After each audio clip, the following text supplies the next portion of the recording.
আসসালামু আলাইকুম বন্ধুরা, কেমন আছেন সবাই? আশা করি ভালো আছেন। আমি হারুন বিন জলিল, কৃষকের স্বপ্ন চ্যানেলের পক্ষ থেকে আপনাদেরকে জানাই অভিনন্দন। হ্যালো বন্ধুরা, শেওলা জাতের স্থানীয় গুলবেগুন চাষের আরও একটি নতুন ভিডিও নিয়ে আপনাদের মাঝে চলে এসেছি। বর্তমানে আমার যে শেওলা জাতের 6 কাঠা গুলবেগুনের জমি, সেটার অবস্থা আপনারা দেখতেই পাচ্ছেন। এখানে প্রায় 1400-র মতো চারা রোপণ করেছি আমি এখানে। আজকে আমার এই জমিতে আমি কিছু মাটির যে অনুখাদ্য সেই সারগুলো ব্যবহার করব। ইতিপূর্বে এই জমিতে একবার সার প্রয়োগ হয়ে গেছে, টিএসপি সার, ইউরিয়া সার এবং এমপি সার। এখন আমি মাটির যে অনুখাদ্য, মাটির যে অনুসারগুলি, সেগুলো জমিতে ব্যবহার করব। এতে দেখা যায় যে আলহামদুলিল্লাহ আমার বেগুন গাছে মোটামুটি যেই কলি, মানে বেগুন গাছের যে বেগুন 2-1টা করে আসা শুরু করে দিয়েছে অলরেডি। প্রতিটা গাছেই 1-2টা করে বেগুন দেখা যাচ্ছে। এখন আমি চাচ্ছি যে এই ডোজটা ব্যবহার করার পর আমার যে গাছের সাইজ আছে এটা দ্বিগুণ হয়ে যাবে। মোটামুটি গাছে খুঁটি দেওয়াও শেষ হয়ে গেছে, আগাছা দমনের অবস্থাও শেষ। এখন আমি যেই কাজটা করতেছি সেটি হচ্ছে যে পানি নিষ্কাশনের জন্য প্রতিটা লাইনের ভিতরে আমি একটা করে ড্রেন করব। এদিকে অবশ্য ড্রেন করা হয়নি। যে সার প্রয়োগ, এই সার প্রয়োগের পর আমি যেই মাটিগুলো, মাঝখান থেকে মাটিগুলো গাছের গোড়ার দিকে চাপিয়ে দিব। চাপিয়ে দেওয়ার পর ওই সারগুলো আরও নিচে পড়বে। সেই কারণেই আমি চাচ্ছি যে আস্তে ধীরে করে এই জমিতে সারগুলো প্রয়োগ করার জন্য। আপনারা দেখতেই পাচ্ছেন যে আলহামদুলিল্লাহ এই গাছে কিন্তু এখনও পর্যন্ত খুঁটি দেওয়া হয়নি। তাতে অবস্থা হলো যে একটা বেগুন কিন্তু আমি এটা খোঁজ পাইনি। এখন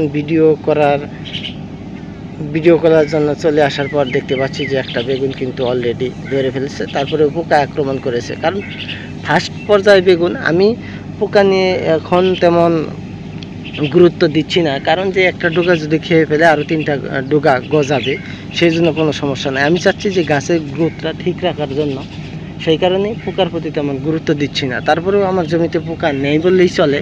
2-1টা গাছে দেখা যায় যে পোকা ধরেছে, তেমন কোনো নাই। আর এই সারগুলো দেওয়ার পরে আমার যে গাছের যে পোকা রয়েছে, পোকা দমনের জন্য একটু গুরুত্বই দিতে হবে, কারণ এই সারগুলো দেওয়ার পরের থেকে গাছে আরও অনেকগুলো জোয়ার চলে আসবে, অনেকগুলো বেগুন নামা শুরু করে দিবে। এখনও যদিও দেখা যায় যে প্রতিটা গাছে 1-2টা করে বেগুন আসা শুরু করে দিয়েছে, কিন্তু এরপর থেকে আরও বেগুন আসা শুরু করে দিবে। যাই হোক, আজকে আমার এই জমিতে কি অনুসারগুলো দিব সেটার মিশ্রণটা এখন আমি আপনাদেরকে দেখাচ্ছি। আর কিভাবে সার বরাবরের মতো যে আমার জমিতে দিয়ে যায় সেইভাবে আমি সারগুলো দিব, সেটাও আপনাদেরকে দেখাবো। এখন চলুন, আমি বাজার থেকে যে সারগুলো নিয়ে এসেছি, সেটা কি সার আনছি আর কি পরিমাণে সার দিচ্ছি, সেটা এখন আমি আপনাদেরকে দেখাচ্ছি। আমার এই 6 কাঠা স্থানীয় জাতের যে শেওলা, স্থানীয় জাতের গুলবেগুন, সেই 6 কাঠা জমির জন্য, অর্থাৎ 42% জমির জন্য প্রায় 1400 গাছ রোপণ করেছি। সেই গাছের জন্য যে সারগুলো আমি এখানে এনেছি সেটা যদি আপনাদেরকে দেখাই, এটা হচ্ছে পটাশ সার, অনেকেই লাল সার বলে, এমপি সার যেটা সেটা।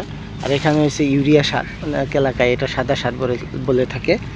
তারপর আমি যেটা এখানে অনুখাদ্য হিসাবে, মাটির অনুখাদ্য হিসাবে যে সারগুলো এনেছি, সেটি হচ্ছে সেঞ্চুরির বুরন এনেছি আমি এখানে 1 কেজি, 500 গ্রাম করে দুটো এনেছি 1 কেজি। আর এটি হচ্ছে জিঙ্ক, এটার নাগপুর জিঙ্ক এনেছি আমি 2 কেজি জিঙ্ক এনেছি। আর ম্যাক্সাম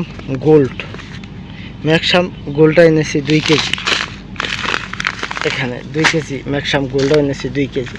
আর সাথে যে সারটা এনেছি এখানে আপনারা দেখতে পাচ্ছেন, এটি হচ্ছে জিপসাম, যেটাকে আমরা আসলে ক্যালসিয়াম বলে থাকি। এই মোটর সারগুলো আজকে আমি আমার এই জমিতে ব্যবহার করব 1400 গাছের জন্য। প্রচুর রোদ উঠছে আমার বাসার পাশে, যদিও বেগুনের জমিটা, কিন্তু প্রচুর এই রোদের মধ্যেই আমাকে সারটা দিতে হচ্ছে, কারণ 1400 গাছ সার দিতে অনেক সময়ের প্রয়োজন। সেই কারণেই আমি এখানেই আমার এই বাসার ভিতরেই সারটা মিশ্রণ করে নিচ্ছি। তারপরে যে আমার এই জমিতে এই সারগুলো দিব। সমস্ত সার মিশ্রণ করার পর্বটা এখন শেষ। এখন আমি যাচ্ছি আমার যে মূল জমি, সেই জমিতে এই সারগুলো দেওয়ার জন্য, অর্থাৎ যে বেগুন গাছগুলোতে আমি আজকে এই সারগুলো দিব, সেই জমিতে এখন আমি যাচ্ছি। আপনারা দেখতেই পাচ্ছেন যে আমি আমার ইতিপূর্বে যেই বেগুনের জমিগুলো সার এবং অন্যান্য জমিতে সে সারগুলো দিয়েছিলাম, ঠিক একই নিয়মে সেইভাবে সারগুলো দিচ্ছি। কারণ এখন যেহেতু গাছের শিকড়গুলো অনেক দূরে যায়নি, সেই কারণে এই সারগুলো অনেক দূরত্ব পেয়ে দেওয়া কোনোই যুক্তিতেই আসে না।